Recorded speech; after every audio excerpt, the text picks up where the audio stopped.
सुनावी चिन्हचारी बोल भूत भावन शंकर भगवान की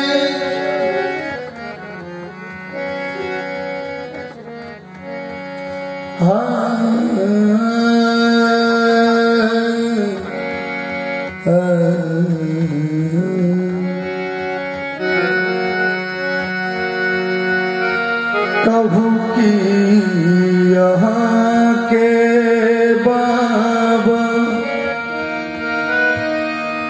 कोना हम जीवै छी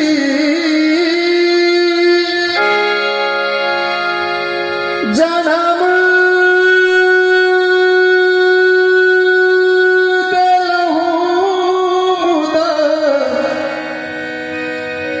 सुधियो ने लै छी कहूँ कि यहाँ के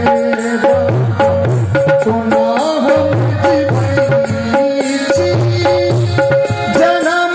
देलहुँ सुधियो ने लै छी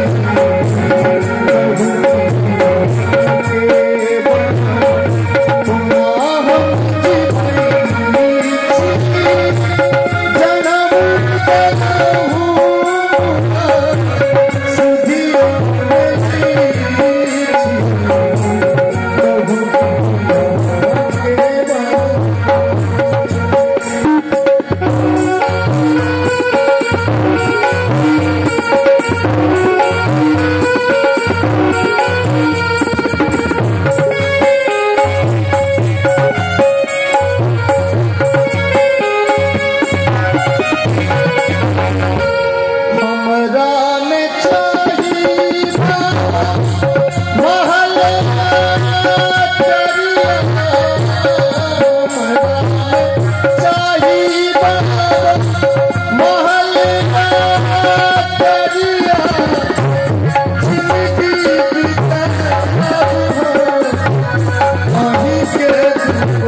वाह गोविंद जी,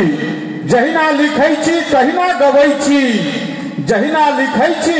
तहिना गबै छी, अहाँ के झूठ लागत मुदा हम सच कहै छी। और आमंत्रित करै छियनि अब हम ओहि सुंदर सन कलाकार के, युवा दिल के धड़कन